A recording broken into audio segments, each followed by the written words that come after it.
nên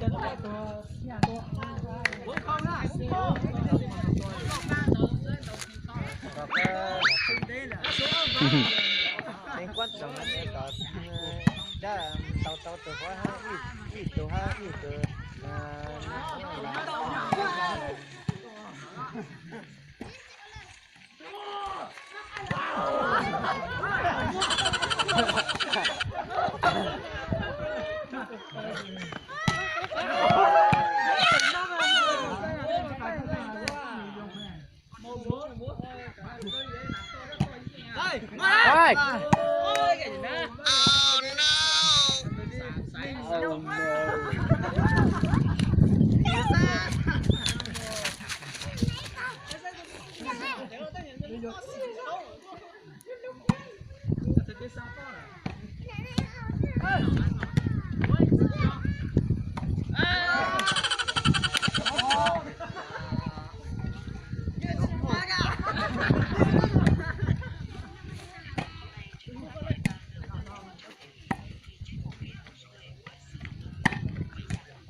ao luôn đã ao luôn học về nét sau khi chúng ta đi à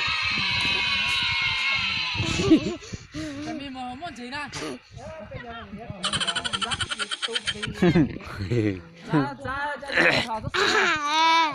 hả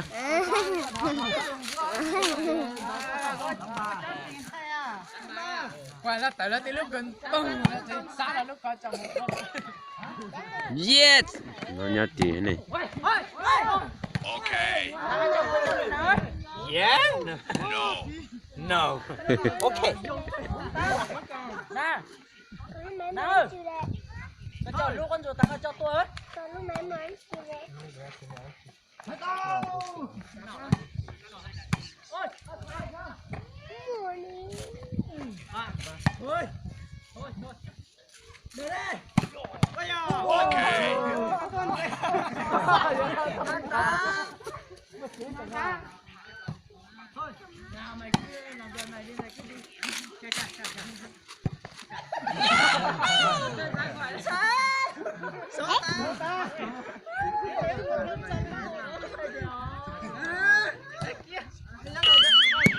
Cái kia nào